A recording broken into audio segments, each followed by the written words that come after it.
IAS Academy. Cell 8144 18222. 8th Cross West, Tillanagar, Trichy 80.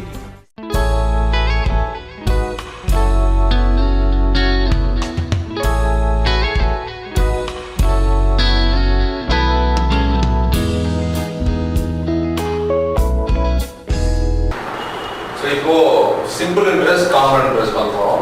Simple இன்ட்ரெஸ்ட்னா தனி வட்டி, compound இன்ட்ரெஸ்ட்னா கூட்டு வட்டி. இந்த ஏரியாவும் எந்த எக்ஸாம்லையும் கேட்காம இருந்ததே கிடையாது. அது என்ன எக்ஸாமாக இருக்கட்டும், டிஎன்பிஎஸ்சி, குரூப் 2 இருக்கட்டும், குரூப் 4, டிஏஓ, யூபிஎஸ்சியாக இருக்கட்டும், இல்லை எஸ்எஸ்சியாக இருக்கட்டும், பேங்கிங்காக இருக்கட்டும், இந்த இது வந்து மினிமம் ஒரு சம் எதிர்பார்க்கலாம். கொஞ்சம் வருது இருந்தால் 2 சம் எக்ஸ்பெக்ட் பண்ணலாம். ஸோ இதுக்கு முன்னாடி சிம்பிள் இன்ட்ரெஸ்ட்டில் இப்போ கேட்கறது கிடையாது. Maximum compound interest, simple interest combine பண்ணி கொஸ்டின்ஸ் வருது. சரி, முதல்ல அதுக்கு முன்னாடி சிம்பிள் இன்ட்ரெஸ்ட்னா என்ன, காம்பவுண்ட் இன்ட்ரெஸ்ட்னா என்னங்கிற டிஃபரன்ஸ் பேசிக் தெரிஞ்சிச்சு அப்படின்னா அதுக்கப்புறம் நம்ம வந்து ஈஸியாக பண்ணலாம். ஸோ சிம்பிள் இன்ட்ரெஸ்ட் ஃபார்முலா வந்து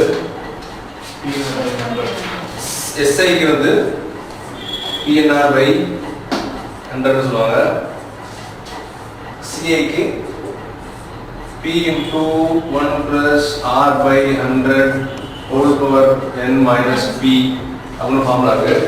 இந்த ஃபார்முலாலாம் போட வேண்டாம், இதெல்லாம் போட டைம் எடுக்கும். ஸோ என்ன பண்ணலாம்னா முதல்ல இந்த ஃபார்முலாக்குள்ளெல்லாம் போகிறதுக்கு முன்னாடி சிம்பிள் இன்ட்ரெஸ்ட்னா என்ன, காம்பவுண்ட் இன்ட்ரெஸ்ட்னா என்னன்னு தெரிஞ்சிச்சு அந்த ஃபார்முலா தேவைப்படுது. ஸோ ஃபர்ஸ்ட் சிம்பிள் இன்ட்ரெஸ்ட் அப்படின்னா ஒரு ரஃப் ஃபிகர் நினச்சிக்கோங்க. ஒரு 1000 ரூபாய் இருக்கு. 1000 ரூபாய்க்கு 10 ரூபாய் ரேட் ஆஃப் இன்ட்ரெஸ்ட்ல கடன் வாங்கினா என்ன ஆகும்? 1000 ரூபாய் நீங்க ஒரு 2 வருஷம் கழிச்சு, வருஷத்துக்கு 10% கடன் ரேட் ஆஃப் இன்ட்ரெஸ்ட் அப்படின்னா ஒரு 2 வருஷம் கழிச்சு அந்த கடன் நீங்க திருப்பி உங்களுக்கு எவ்வளவு கொடுக்கணும்?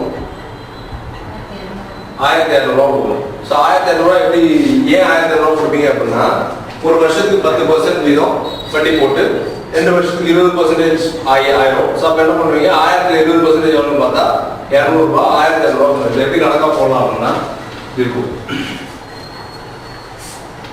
ஸோ பிரின்சிபல் வந்து 1000 ரூபாய் வச்சுப்போம். ரேட் ஆஃப் இன்ட்ரெஸ்ட் வந்து சரி 10% வச்சுப்போம். எண் வந்து 2 years. ஸோ இப்போ கேட்டது என்னன்னா சிம்பிள் இன்ட்ரெஸ்ட்ல 2 வருஷம் கழிச்சு எவ்வளோ இருக்கும் அப்படின்னு கேட்டால் 200 சொல்லுவாங்க. எப்படி சொன்னோம் அப்படின்னா முதல் வருஷம் 1000 ரூபாய்ங்கிறது பிரின்சிபல். 1000 ரூபாய் முதல் வருஷம் 10% வந்து உங்களுக்கு வட்டி வரும். ஸோ முதல் வருஷம் 10%, ரெண்டாவது வருஷம் இன்னொரு 10%, ஸோ இன்னொரு 10%, ஸோ 20% வந்து சேர்த்து நீங்கள் அவங்களுக்கு கொடுக்கணும் அப்படின்னு அர்த்தம். ஸோ அப்போ வந்து என்ன ஆகும்னா 10% தான் எவ்வளோ? 100 ரூபாய். ஸோ ஒரு வருஷத்துக்கு 100 ரூபாய் வீதம் 1200 ரூபாய் நீங்கள் வந்து கொடுக்கணும் அப்படின்னு ஆகும். ஸோ இதில் என்ன ஒரே ஒரு விஷயம் அப்படின்னா சிம்பிள் இன்ட்ரெஸ்ட்டை பொறுத்த வரைக்கும் இந்த 10% ரேட் ஆஃப் இன்ட்ரெஸ்ட் சொல்லிட்டாங்க அப்படின்னா இது 2 வருஷம் இல்லை, 3 வருஷம் இல்லை, 100 வருஷமா இருந்தால் கூட ஒவ்வொரு வருஷமும் 100 ரூபாய் தான் அதிகமாகும். இதே காம்பவுண்ட் இன்ட்ரெஸ்ட் என்ன ஆகும் பார்ப்போம். ஸோ என்ன தெரியுமா, இதே நீங்கள் ஃபார்முலா போடாலும் இதான் வரும். 1000 × 10 × 2 by 100 என்ன வரும்? ஸோ 200 வருமா? ஸோ இது வந்து இந்த சிம்பிள் இன்ட்ரெஸ்ட். ஸோ வட்டி முதல்ல கொடுக்குறப்போ பிரின்சிபல் ப்ளஸ் இன்ட்ரெஸ்ட் வந்து 1200 அப்படின்னு ஃபைனலைஸ் பண்ணுவோம். அப்படியும் போடலாம், இப்படியும் போடலாம். ஸோ இதுதான் வந்து சிம்பிள் இன்ட்ரெஸ்ட் நீங்கள் ஷார்ட்டாக போடுறது. காம்பவுண்ட் இன்ட்ரெஸ்ட் அப்படின்னா என்னன்னா இதே அமௌண்ட்டு, இதே rate of interest compound interest போடுறோம் அப்படின்னா அது ஃபார்முலா யூஸ் பண்ணி போடலாம். அது கொஞ்சம் பெருசாக இருக்கும். அதனால் என்ன பண்ணலாம்னா 1000 rupees compound interest, rate of interest வந்து 10%, நம்பர் ஆஃப் இயர்ஸ் வந்து 2 years. ஸோ இப்போ இந்த 1000 ரூபாய் ஃபர்ஸ்ட் இயர் என்ன ஆகும் அப்படின்னா இதுல 10% அதிகமாகும், உங்களுக்கு வட்டி போடுவாங்க. ஸோ அப்போ வந்து என்ன ஆகும்னா 100 ரூபாய் இருக்கும். செகண்ட் இயர் என்ன பண்ணுவாங்க அப்படின்னா இந்த 100 ரூபாவை முதலோட ஆட் பண்ணிட்டாங்கன்னா எவ்வளோ வரும்? 1100 ரூபாய் ஆகும். ரெண்டாவது வருஷம் வட்டி போடுறப்ப இந்த 1000 ரூபாய்க்கு 10% பார்க்க மாட்டாங்க, இந்த 1100 ரூபாய்க்கு 10% பார்ப்பாங்க. ஸோ அப்போ எவ்வளோ ஆகும்? 1100 ரூபாய்க்கு 10% எவ்வளோ? 110. ஸோ 110 அப்படின்னா எவ்வளோ வட்டி? 1210 ரூபா வரும். ஸோ நீங்கள் தனி வட்டி சாதாரண சிம்பிள் இன்ட்ரெஸ்ட் கடன் வாங்குறீங்க அப்படின்னா எவ்வளோ வந்து வட்டி? 200 ரூபா வந்து வட்டி. ஸோ இங்கே எவ்வளோ வருது? 210 ரூபா வட்டி வருது. ஸோ அதனால தான் எப்பொழுதுமே என்ன ஆகும் அப்படின்னா தனி வட்டியை விட கூட்டு வட்டியில் அதிகமான வட்டி இதாகும். ஏன் காரணம் வந்து உங்கள் வட்டி பிரின்சிபலோட ஆட் ஆகிட்டே போட்டே இருக்கும். ஸோ அதனால் என்ன ஆகும் அப்படின்னா கடைசியாக வர அமௌண்ட் வந்து இந்த தனி வட்டியோட கூட்டு வட்டி அதிகமாக தான் இருக்கும். ஸோ இதுதான் லாஜிக். ஸோ இது தெரிஞ்சு இதே ஃபார்முலா மூலையும் போடலாம். ஃபார்முலா என்ன ஃபார்முலா சொல்லுவோம்? P into 1 plus R by 100 whole power n minus P. So principal இங்கே வந்து 1000 1 plus rate of interest வந்து n by 100 whole square minus 1000.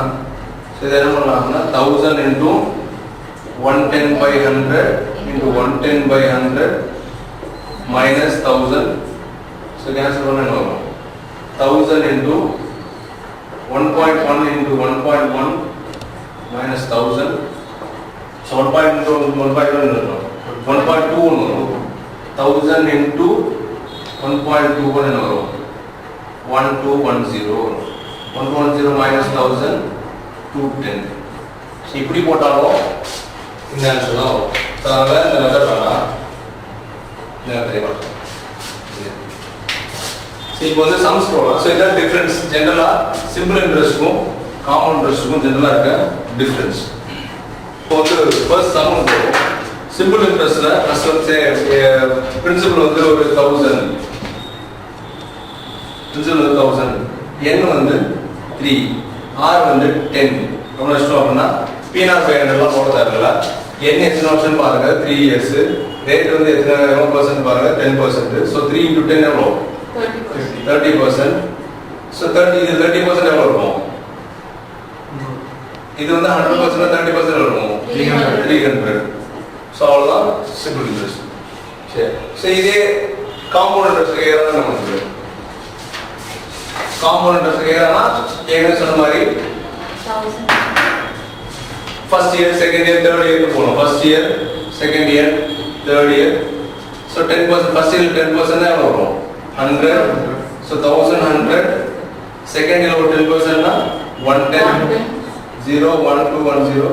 third year 10% னா 121 1 3 3 1. So இப்போ அமௌண்ட் கேட்டானா 1331, காம்பவுண்ட் இன்ட்ரெஸ்ட் மட்டும் கேட்டானா 331. So இதுதான் வந்து காம்பவுண்ட் இன்ட்ரெஸ்ட். ஸோ இந்த ஓகேங்களா? Corporation Bank, Satyavani, Indian Bank, Honor, Indian Overseas Bank.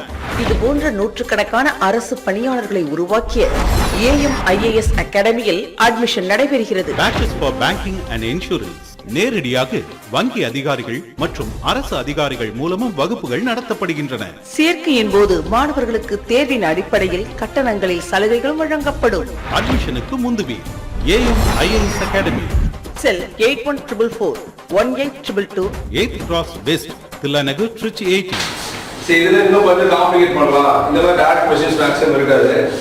Complicate பண்றாங்க அப்படின்னா மேக்ஸிமம் டேட்டாவே இருக்காது. சரி, இப்போ வந்து ஒரு சம் வந்து ஒரு பர்டிகுலர் ஒரு ஒரு பிரின்சிபல் இருக்கு. ஒரு பிரின்சிபல் வந்து நான் சொல்ற சம் பண்ண நோட் பண்ணிக்கோங்க. ஒரு பர்டிகுலர் பிரின்சிபல் இருக்கு. அந்த பிரின்சிபல் வந்து 20 இயர்ஸ் டபுள் ஆகும். அது எப்படி ட்ரிபிள் ஆகும் அப்படின்னு கேட்டாங்க. என்ன சொல்றது? இப்போ ஒரு எவ்வளோ அமௌண்ட்டே சொல்ல மாட்டாங்க. பிரின்சிபல் வந்து நமக்கு தெரியாது, சொல்லிருக்கவே மாட்டாங்க. ரேட் ஆஃப் இன்ட்ரெஸ்ட்டும் சொல்லிருக்க மாட்டாங்க. என்ன மட்டும் சொல்லியிருப்பாங்க. என்ன சொல்லியிருப்பாங்க அப்படின்னா சரி ஒரு 20 இயர்ஸ், அதுவும் என்னன்னு சொல்லியிருப்பாங்க அப்படின்னா ஒரு சம் வந்து 20 இயர்ஸ்ல டபுள் ஆக போகுது, அது ட்ரிபிள் ஆகணும் அப்படின்னா எத்தனை வருஷம் எடுத்துக்கும் அப்படின்னு கேட்பாங்க. அப்ப என்ன பண்றது? நம்ம அஷ்யூம் பண்ண வேண்டியதான். பிரின்சிபல் கொடுக்கல, ரேட் கொடுக்கல, நம்ம என்ன பண்ணோம் அப்படின்னா ஒரு 100 ரூபாய் எடுத்துப்போம். 100 ரூபாய் எடுத்துப்போம். 100 ரூபாய் டபுள் ஆகும்னா எவ்வளவு இருக்குது? எவ்வளவு வருஷம் எடுத்துக்காங்க? 20 இயர்ஸ் எடுத்துக்காங்க. நான் டபுள் ஆகணும்னா என்ன அர்த்தம்? இன்னொரு 100 ரூபாய் வட்டி வரணும்னு அர்த்தம். அப்ப இன்னொரு 100 ரூபாய் உருவாகுது. 200 ரூபாய் ஆகுது. எவ்வளவு வருஷம் ஆகுது? 20 வருஷம் ஆகுது. ஸோ இப்போ ட்ரிபிள் ஆகுது எத்தனை வருஷம் ஆகணும்? இன்னொரு 100 ரூபாய் ஃபார்ம் ஆகும். இன்னொரு 100 ரூபாய் ஃபார்ம் ஆகணும்னா இன்னும் எத்தனை வருஷம் ஆகும்? 20 வருஷம். ஸோ எத்தனை வருஷம் ஆகும்? 40 இயர்ஸ் ஆகும். ஸோ இந்த மாதிரி டேட்டாவே இல்லாம டபுள் ட்ரிபிள் 4 டைம்ஸ் ஆகும், 5 டைம்ஸ் ஆகும். இதே 4 டைம்ஸ் ஆகும் என்ன பண்ணுவோம்? இப்போ வந்து ஒரு சர்டன் அமௌண்ட் வந்து 20 இயர்ஸ் டபுள் ஆகும். அதே 4 டைம்ஸ்ல ஆகும் அப்படின்னா என்ன ஆகும்? எத்தனை வருஷம் ஆகும்? 60 வருஷம். இன்னொரு 100 ஆகும். ஸோ அப்போ வந்து என்ன ஆகும்? இதுக்கு ஒரு 20 இயர்ஸ் ஆகும். ஸோ டோட்டல் எத்தனை வருஷம் ஆகும்? 60 இயர்ஸ் ஆகும். ஸோ இந்த மாதிரி டேட்டாவே இல்லாமல் கொஸ்டின்ஸ் கேட்பாங்க. ஸோ அது வந்து ஃபார்முலாவும் போட தேவையில்ல, லாஜிக் யூஸ் பண்ணியே சால்வ் பண்ணலாம். அது மட்டும் சொல்கிறேன் போடலாம். ஸோ பிரின்சிபல் வந்து 5000, பிரின்சிபல் வந்து 5000, n வந்து 4 years,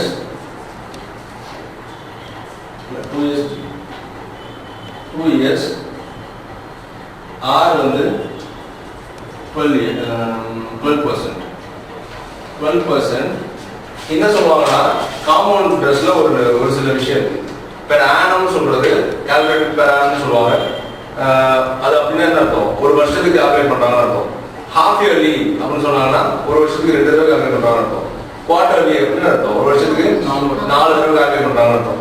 ஸோ இப்போ என்ன பண்ணணும் அப்படின்னா இந்த கொஸ்டினை வந்து 1 year 2 years ஹாஃப் இயர்லி அப்படின்னு சொல்லிட்டாங்க.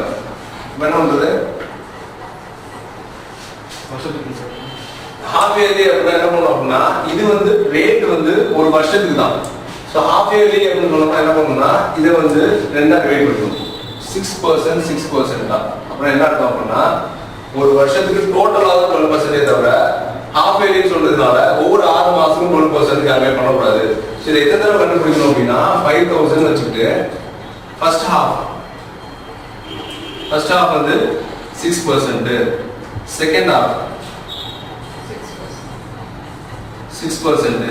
ஸோ அப்போ ஒரு பெர் ஆனத்துக்கு எவ்வளோ வரும்? 12% கால்குலேட் பண்ணணும். ஸோ இது வந்து 2 years கூட வச்சுக்கலாம், 1 year வச்சுப்போம். 1 இயருக்கு ஹாஃப் இயர்லி அப்படின்னு சொன்னாங்கன்னா நமக்கு எடுக்கணும் என்ன தோணும்னா ஒவ்வொரு ஹாஃப் இயர்லிக்கும் 12% கால்குலேட் பண்ணணும் அப்படின்னு தோணும். அது அப்படி கிடையாது. ஒவ்வொரு ஹாஃப் இயர்லிக்கு 6%-ஆ கால்குலேட் பண்ணி ஒரு வருஷத்துக்கு 12%ன்னு வரும். இந்த ஃபார்முலா நீங்க போய் போட்டீங்க அப்படின்னா அது n போடுறதுல n/2 போடணும். p × 1 + r/n இருக்குல்ல அது n/2 மைனஸ் p வரும். ஸோ அந்த ஃபார்முலா தேவை நம்ம இப்படியே போடலாம். ஸோ இப்போ வந்து 5000 1 year 12% per annum. இது எப்படி சொல்லுவாங்க அப்படின்னா காம்பவுண்டட் ஹாஃப் இயர்லின்னு சொல்லுவாங்க. காம்பவுண்டட் ஹாஃப் இயர்லி அப்படின்னா ஒவ்வொரு 6 மாசம் வட்டி கால்குலேட் பண்றாங்க. கால்குலேட் பண்றாங்க அப்படின்னா 12% ஒரு வருஷத்துக்கு 2 ஹாஃப் இருக்கு. ஸோ அப்போ என்ன பண்ணணும் 12/2 is 6%. ஒரு ஹாஃப் 6% எவ்வளோ வரும்? 6% எவ்வளோ வரும்? 300. ஸோ அடுத்து இப்போ காம்பவுண்டர்ஸ் என்ன ஆகும்? அதை ஆட் பண்ணும். ஸோ 5300. 5300ல அடுத்த வருஷம் திருப்பி என்ன ஆகும்? 6% எவ்வளோ வரும்? 318 rupees. 318 rupees. 8 1 6 5. ஸோ இப்போ என்ன இருக்கும் அப்படின்னா 5618. So compound interest 12% compound interest compound half yearly அப்படின்னா அக்யூமுலேட் இன்ட்ரெஸ்ட் வரும் 690 ரூபா. ஸோ இது என்ன சொல்ல வர அப்படின்னா this 618 is not equal to 12% every half சொல்லுவோம். ஏன்னா இங்க ஒரு 12% இங்க ஒரு 12% ரொம்ப அதிகமா இருக்கும். ஆனா 6% தான் கால்குலேட் பண்ணணும். 12% கால்குலேட் பண்ணா தப்பு. சரிங்களா? ஸோ இது ஃபார்முலா படி போடலாம். ஃபார்முலா படி போட்டா ஈஸியாக தான் இருக்கும். பட் கஷ்டமா இருக்கும். இதுல போடலாம் ஈஸியாக இருக்கும். இந்த மாதிரி காம்பவுண்ட் ஹாஃப் இயர்லி குவார்டர்லி கேட்கறத மேக்ஸிமம் 2 years மேலே கேட்க மாட்டாங்க. 2 years குள்ள தான் கேட்பாங்க. இன்ஃபேக்ட் அடுத்து இதே சில குவார்டர்லி கேட்டா இது வந்து ஹாஃப் இயர்லி. ஸோ இது வந்து ஹாஃப் இயர்லி. இன்னொரு சம் கேட்குறாங்க compounded quarterly. Compounded quarterly for 9 months சொல்றாங்க. ஃபார் 9 months அப்படிதான் நமக்கு 12% எத்தனை குவார்டர்ஸ் இருக்கு ஒரு இயர்ல? 4 குவார்டர்ஸ் இருக்கும். 12/4 3%. ஸோ ஒவ்வொரு குவார்டர்ஸ்க்கு நம்ம 3% வந்து என்ன பண்ணுவோம்? கால்குலேட் பண்ணுவோம். ஸோ ஃபர்ஸ்ட் குவார்டர் 5000 நினைச்சுப்போம். ஃபர்ஸ்ட் குவார்டர் வந்து 3% எவ்வளோ? 5000ல 150. 05150. செகண்ட் குவார்டர்ஸ்க்கு இன்னும் 3%. 5153% வரும். 51.5 into 3 என்னது? 154.5. நம்பி போறேன். நீங்களா கரெக்டா சொல்லுங்க. 154.5 5 4 3 5304 0.5 ஸோ அடுத்த வருஷம் திருப்பி என்ன பண்ணுவோம் தேர்ட் குவார்டருக்கு இன்னொரு 3%. ஸோ இப்போ என்ன வரும் 530.45 into 15 9.135. 135 159.135 536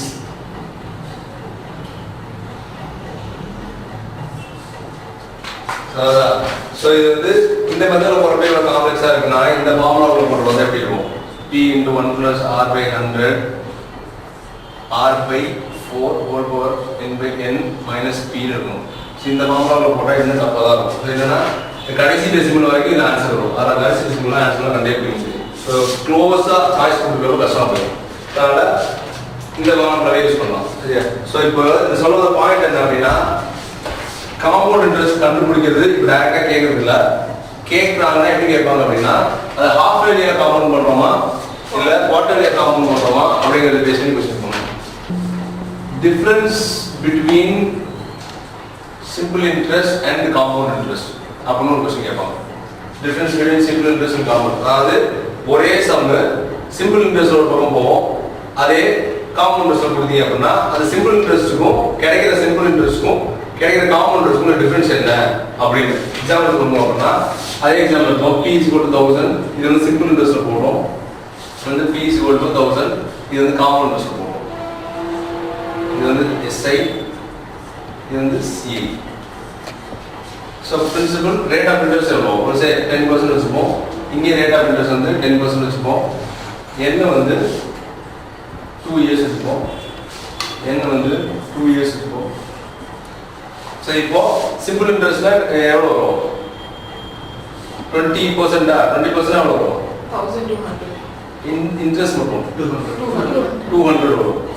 இங்கே காம்பவுண்ட் இன்ட்ரெஸ்ட் எவ்வளோ வரும் 1000. ஃபர்ஸ்ட் இயர் ஒரு 100, அப்புறம் 110, அப்புறம் 110, 1210 வருமா. ஸோ இங்கே வந்து எவ்வளோ வருது சிஐ வந்து 210 வருது. ஸோ இதுக்கும் என்ன டிஃபரன்ஸ் கேட்குறாங்க. அதான் வந்து difference between simple interest and compound interest. எப்பொழுதுமே ஒரு டிஃபரன்ஸ் இருக்கும். சிம்பிள் இன்ட்ரெஸ்ட் கம்மியாக இருக்கும், காம்பவுண்ட் இன்ட்ரெஸ்ட் அதிகமாக இருக்கும். ஸோ காம்பவுண்ட் இன்ட்ரெஸ்ட்ல அந்த அதுக்கு டிஃபரன்ஸ் என்ன கேட்பாங்க. ஸோ அதான் டிஃபரன்ஸ் என்னது 10 rupeesங்கிறது தான் டிஃபரன்ஸ். இதை இவ்வளோ பெருசாக போட்டு போகணும்னு அவசியம் இல்லை. அது ஒரு ஃபார்முலா இருக்கும். P R squared by 100 squared ஒரு ஃபார்முலா இருக்கும். அப்புறம் என்ன பண்ணோம்னா பிரின்சிபல் ஒரே பிரின்சிபல் தான் எடுத்துக்கும் 1000 into R rate of interest 10 into 10 by 100 into 100. So cancel பண்ணா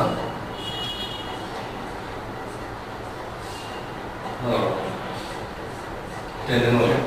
ஸோ மேக்ஸிமம் டிஃபரன்ஸ் கேட்குற சம்மில் உங்களுக்கு என்ன கொடுக்க மாட்டாங்கன்னா என்ன கொடுக்க மாட்டாங்க. இதுக்கு என்ன கொடுக்க மாட்டாங்க இந்த சென்ஸ் 3 years 4 years கொடுக்க மாட்டாங்க. கேட்குறது 2 வருஷமாக தான் இருக்கும்.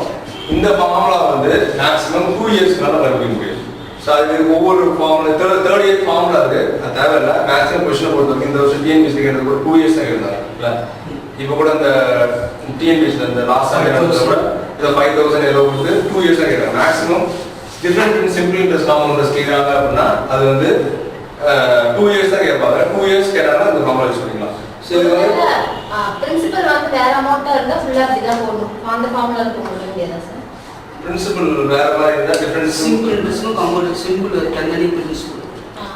அப்போ இதுக்கு தனி பிரின்சிபல் இதுக்கு தனி பிரின்சிபல் தனியாக தான் போடுறோம். வேற வழி இல்லை. Maximum difference between simple interest compound எதுனா ஒரு காமனான பிரின்சிபல் தான் கேட்பாங்க. ஒரு காமனான பிரின்சிபல் சிம்பிள் இன்ட்ரெஸ்ட்ல போகுது, காமனான காம்பவுண்ட் இன்ட்ரெஸ்ட்ல போகுது, அதுல வந்து என்ன மாதிரி இன்ட்ரெஸ்ட் டிஃபரன்ஸ் இருக்கு. Southern Railway, Partha Sarathi National Defence Academy, Arun Nehru educational department group 2. இது போன்ற நூற்றுக்கணக்கான அரசு பணியாளர்களை உருவாக்கிய AMIAS அகாடமியில் அட்மிஷன் நடைபெறுகிறது. Fresh batches for UPSC, IAS, IPS 2050, new batch for TNPSC Group 1. Chennai மற்றும் டெல்லியில் இருந்து ஆசிரியர்கள் வரவழைக்கப்பட்டு சிறப்பு வகுப்புகள் எடுக்கப்படுகின்றன. சேர்க்கையின் போது மாணவர்களுக்கு தேர்வின் அடிப்படையில் கட்டணங்களில் சலுகைகள் வழங்கப்படும். அட்மிஷனுக்கு முந்துவே AMIAS அகாடமி, செல் 8144 18222 8th Cross West, தில்லா நகர், Trichy 8. இதே லாஜிக் நம்ம எங்க யூஸ் பண்ணுவோம்னா ஒரு கேள்வி கேட்பாங்க. அதாவது இந்த வருஷம் வந்து ஒரு பர்டிகுலர் டவுனோட பாப்புலேஷன் வந்து இவ்வளோ, ஒரு அந்த பாப்புலேஷன் வந்து வருஷத்துக்கு இவ்வளோ % அதிகமாகுது, 2 வருஷம் கழிச்சு இந்த சிட்டியோட டவுனோட பாப்புலேஷன் என்னவா இருக்கும் அப்படின்னு ஒரு கேள்வி கேட்பாங்க. அதுக்கும் இதே லாஜிக் தான் யூஸ் பண்ணுவோம். ஸோ இப்போ வந்து ஒரு வில்லேஜோட பாப்புலேஷன் எவ்வளோ இருக்குன்னு வச்சுப்போம், ஒரு 10,000 வச்சுப்போம். அப்போ 3,000 வச்சுப்போம். சரியா? சிட்டி இது வந்து ஒரு அஞ்சு பாலிங்க. ஆனால் வில்லேஜ் வச்சுப்போம், 3000 வச்சுப்போம். சன்செட் ஆதர்ஸ் யோஜனா 3000 வச்சுப்போம். சன்செட் ஆதர்ஸ் யோஜனா தான் வில்லேஜ் சொல்றாங்க. சரி, இப்போ வந்து இப்போ பிரசன்ட் வில்லேஜ். ஸோ அந்த வில்லேஜ் வந்து ஒரு வருஷத்துக்கு 10% பாப்புலேஷன் அதிகமாகுதுன்னு வச்சுப்போம். அதிகமாகுது அப்படின்னா என்ன பண்ணுறது? ஃபர்ஸ்ட் இயர் 10% அதிகமாகும். நம்ம என்னன்னா வருஷத்துக்கு 10% அதிகமாகுது அப்படின்னா நம்ம என்ன தோணும் அப்படின்னா 10 + 10 20% எவ்வளோ? 3,000. 20% எவ்வளோன்னு பார்த்து R1 போட்டு தப்பா போகணும்னு தோணும். ஆனால் அப்படி கிடையாது. சரிங்களா? அப்போ என்ன பண்ணுவோம் அப்படின்னா ஒவ்வொரு வருஷமும் 10% அதிகமாகுது அப்படின்னா முதல் வருஷம் 10% அதிகமான எவ்வளோ ஆகும்? 300 அதிகமாகும். ஸோ அப்போ 3,300 பேர் இருப்பாங்க. செகண்ட் இயர் என்ன ஆகும் அப்படின்னா இதுல இருந்து ஒரு 10% அதிகமாகுதுன்னு அர்த்தம். ஸோ இதுல இருந்து 10% அதிகமாகுதுன்னு அர்த்தம். 330 மெம்பர்ஸ் திரும்ப அதிகமாகுதுன்னு அர்த்தம். 0, 3, 6. ஸோ இப்போ என்ன ஆகும்? ஸோ 3000 இருந்தது 3630 மாறுது. அப்போ ஸோ என்ன அர்த்தம்? 630 பேர் வந்து அதிகமாகறாங்க. ஸோ அப்படின்னு கேட்கலாம். இதே ரிவர்ஸ்ல கேட்பாங்க. ரிவர்ஸ்ல கேட்டாங்க என்ன பண்றது? அது வருது சார். உடச்சு போனா எப்படி சார் வரும் சார்? இப்போ இன்க்ரீஸ் பண்ணால் அது வருது, அதில் குறைச்சி 3 போனால் அது வந்துருங்க சார். குறைச்சி 3 போனால் நீ வந்து ஹையர் வேல்யூ வந்து குறைச்சி போவீங்க. அப்படி போட்டால் வராது. சரி, இப்போ நான் தேசம் போட்டோம். எவ்வளோ கடைசியாக 3,630 இருந்ததா? 3,630 இருந்தது. சரி, இப்போ வந்து இந்த பாப்புலேஷனு 3,630 இருக்குன்னு வச்சுப்போம். 2 வருஷம் கூட என்ன பாப்புலேஷன் கேட்டாங்கன்னா இதுல இருந்து 10% வருஷம் கூட எப்படி இருக்கும்? இப்போ 10% இருந்தது. அதான் சொல்றேன். 363 எவ்வளோ வரும்? 7 6 2 3 கரெக்டாக இருக்கா? சரி சரி, இதுல 10% பண்ணா அதிகமாக போயிடும் சார். ஏதாவது கேட்குறேன். 326.7 இருக்குமா? எவ்வளோ வரும்? கால்குலேட் பண்ணி சொல்லுங்க. 229 0 4 9 29 29. சரி இருக்கும். 2940. ஏன் ஆன்சர் வரலாம்? நமக்கு வந்து பேஸ் வந்து அதிகமான வைக்கிறதுனால ஏன்னா 10% கண்டுபிடிச்சோம்னா எங்க பெரிய பெரிய வேலையில இருந்து கண்டுபிடிச்சிருக்கோம். ஸோ அதனால வந்து இது ஆன்சர் வராது, இது போட முடியாது. ஸோ அப்போ என்ன பண்ணணும் அப்படின்னா 100% இருந்துச்சு நம்ம அஷ்யூம் பண்ணிக்கலாம். வேல்யூவே இது தேவையில்லை. இந்த மாதிரி கேள்வி கேட்டாலும் நம்ம வேல்யூவே போட தேவையில்லை. 2 வருஷத்துக்கு முன்னாடி 100% தான் இருந்தது நம்ம அஷ்யூம் பண்ணிக்கலாம். ஸோ இப்போ 2 years ago 2 வருஷத்துக்கு முன்னாடி. ஸோ ஃபர்ஸ்ட் இயர் எவ்வளோ ஆகும்? 10% அதிகமாகும். 110. 110. Second year 10%. 121. ஸோ இப்போ அவங்க என்ன கொடுத்துருக்காங்கன்னா இப்போ இருக்கிற சிட்டியோட வேல்யூ கொடுத்துருக்காங்க. ஸோ அதான் எவ்வளோ? 3630. 3630 இப்போ சிட்டியோட பாப்புலேஷன். இந்த 121% தான் அது. 121% தான். அப்போ 100% என்ன பார்த்தா நம்ம பண்ணுறது? So 100 into 3630 by 121. இது அப்படியே டேரக்டாக அடிக்கலாம். 1 3 ஸோ என்ன வரும்? 3000. ஸோ இப்படி போட்டால் தான் ஆன்சர் வரும். அது கூட ஆன்சர் வராது. சரியா? புரியுதா? ஸோ இதில் இன்னொரு விஷயம் என்னன்னா காம்பவுண்ட் குவார்டர்லி ஹாஃப் இயர்லி மாதிரி இன்னொரு விஷயம் சொல்லுவாங்க. அதில் ஒரே வருஷம், அதாவது காம்பவுண்ட் சொல்கிறப்போ இன்ட்ரெஸ்ட் ரேட் வந்து வருஷத்துக்கு வருஷம் மாறுறப்போ காம்பவுண்ட் போகிறப்போ ரொம்ப டஃபாக இருக்கும். ஸோ இப்போ வந்து காம்பவுண்ட் இன்ட்ரெஸ்ட் வந்து ஒரு பிரின்சிபல் கொடுத்துருப்பாங்க. அந்த காம்பவுண்ட் இன்ட்ரெஸ்ட் வந்து ஃபர்ஸ்ட் 2 இயர்ஸ்க்கு ஒரு பர்டிகுலர் பிரின்சிபல் ரேட் இருக்கும், அடுத்த 2 இயர்ஸ்க்கு வேற ரேட் இருக்கும். ஸோ அப்படிங்கிற காம்பவுண்ட் இன்ட்ரெஸ்ட் ஃபார்முலா போனீங்கன்னா டஃபாக இருக்கும். ஸோ எக்ஸாம்பிள் வந்து பார்த்தீங்க அப்படின்னா ஒரு 5,000 வச்சுக்கோங்க. பிரின்சிபல் வந்து சே ஒரு 5,000. இது என்ன சொல்லியிருப்பாங்க அப்படின்னா ஃபர்ஸ்ட் இயர் வந்து ஃபர்ஸ்ட் 2 இயர்ஸ்க்கு 10% ரேட் ஆஃப் இன்ட்ரெஸ்ட்டும் நெக்ஸ்ட் 2 இயர்ஸ்க்கு 20% ரேட் ஆஃப் இன்ட்ரெஸ்ட் வச்சிருப்பாங்க. First 2 years 10% rate of interest, next 2 years 20% rate of interest, compounded annually.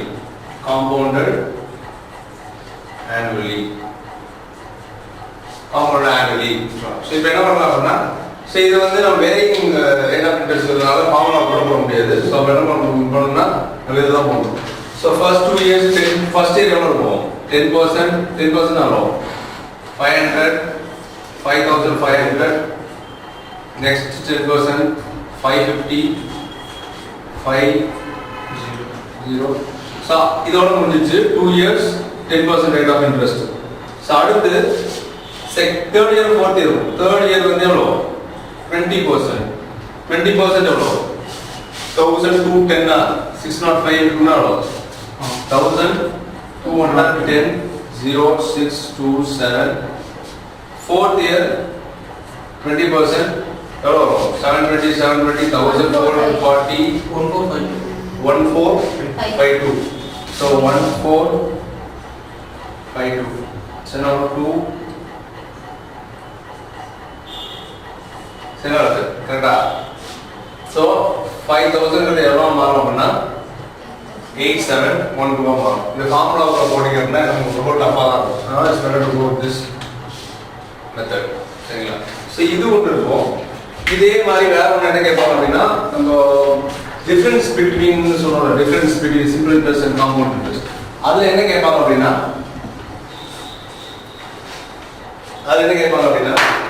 ஒரு டிஃபரன்ஸ் கொடுத்துட்டு பிரின்சிபல் என்னன்னு கேட்பாங்க. ஸோ இப்போ எக்ஸாம்பிள் வந்து சரி ஒரு வந்து பிரின்சிபலே கொடுக்கல, பிரின்சிபல் என்னன்னு கொடுக்கல, ரேட் ஆஃப் இன்ட்ரெஸ்ட் வந்து ஒரு 4% கொடுத்துருக்காங்க, எண் வந்து 2 years கொடுத்துருக்காங்க, டிஃபரன்ஸ் வந்து ஒரு 608 அப்படி கொடுத்துருக்காங்க. வேணுங்கிறது ஃபார்முலா போடுவோம். So P R squared by 100 squared இருக்கும். No, is equal to the difference சொல்றோமா? இப்போ வந்து டிஃபரன்ஸ் நம்ம கொடுத்தாங்க 608 கொடுத்துட்டாங்க. P நம்ம தான் கண்டுபிடிக்கணும். R ஸ்கொயர்ங்கிறது 4 into 4 by 100 into 100. So P is equal to மாறும் 608 into 100 into 100 by 4 into 4. So now 25 625 into 608 more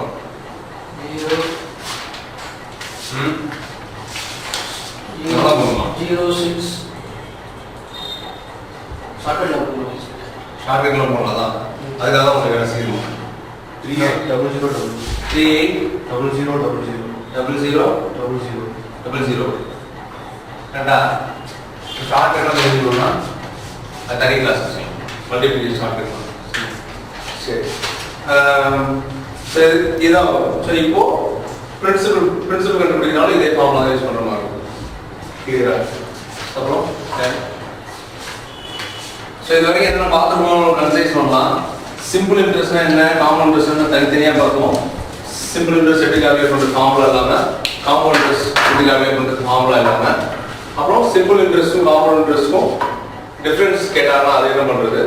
so அப்புறம் இந்த அதே லாஜிக்கை வேற யூஸ் பண்ணலாம் அப்படின்னா பாப்புலேஷன் பேஸ் அந்த மாதிரி சம்ஸ் கேட்பாங்க, அதே யூஸ் பண்ணலாம்.